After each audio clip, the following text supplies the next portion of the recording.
क्योंकि जो भगवान के भक्त होते हैं उनको एक पल भी बिताना बड़ा मुश्किल होता है। यहाँ कथा खत्म हो गई, फिर किसी दूसरी कथा में, उनका जीवन ही कथा है, क्योंकि वो परमात्मा के अलावा कुछ सुनना ही नहीं चाहते, वो परमात्मा के अलावा कुछ सोचना ही नहीं चाहते। उनका सारा का सारा जीवन उस परमात्मा के लिए है।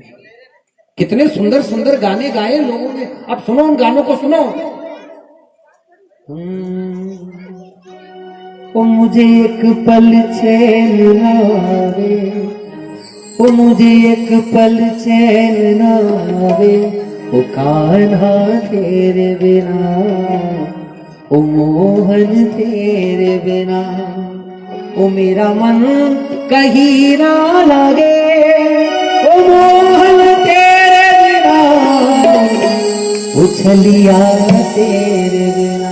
ये भगवान के आप भाव बदलो। आपका भाव जैसे मंडी में लहसुन प्याज आलू कांदा लेने जाओ, सोयाबीन लेने जाओ, 10 आदमी से पूछो कई भाव चली रहे, कई भाव चली रहे, क्या अभी तो 2000 का ही है, कि कई भाव चली रहे, क्या अब तो 8000 की होगी, कल 9000 में 100 रुपए कम बिकी है कुंटल लहसुन। हो बड़ी गो भाव एक नहीं पड़ेगा बुढ़ापे।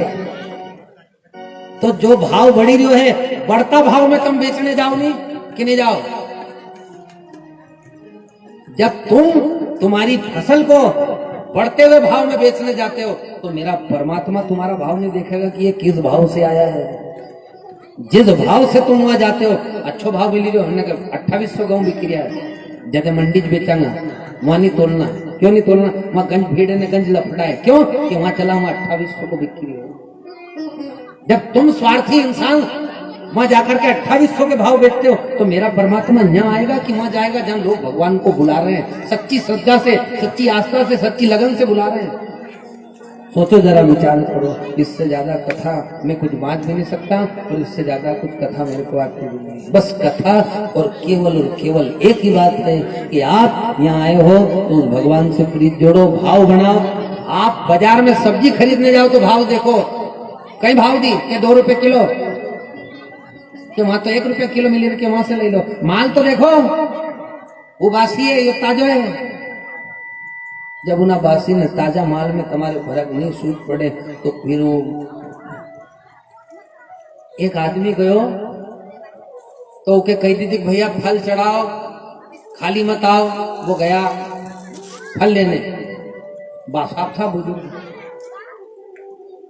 तो उनने कहीं करियो, उनका घर कोई छोरा छोरी नहीं था, उनका घर तो छोड़ो तो पर उनका पोता पोती नहीं था। तो बादशाह बैठे बैठे ने उन्होंने कथा सुनी कि भैया भगवान को ला करके फल चढ़ाओ और वो फल फिर किसी संत के आशीर्वाद से अपने घर जाकर के अपनी बहू को या जिस व्यक्ति को संतान नहीं होती उसको जाकर खिलाओ तो वो सगर्भा हो जाती है। अब बादशाह ने सुनी, उन बादशाह दूसरा दिन हमारा कन्या आया नहीं कि गुरु महाराज कौन कौन सा फल चाहिएगा। हमने को बादशाह जो आप ले आओ, जैसी आपकी सामर्थ्य हो, जैसी इच्छा हो वैसा लेके चढ़े दियो। और हमने कहा हो ठीक है गुरु महाराज, काल ठीक है।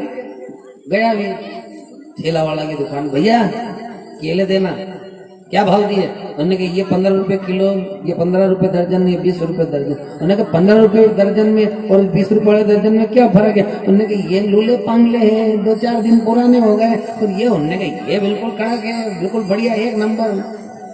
तो उन्होंने कहा एक काम कर, 1 दर्जन तो ये लूला पांगला दे देना, 1 दर्जन ही वाला दे दे। अच्छा क्यों? तो उन्होंने कहा 1 दर्जन भगवान के चढ़ा देगा, 1 दर्जन गुरु जी से बहू के झेल ही देंगे तो वह खिलेगा।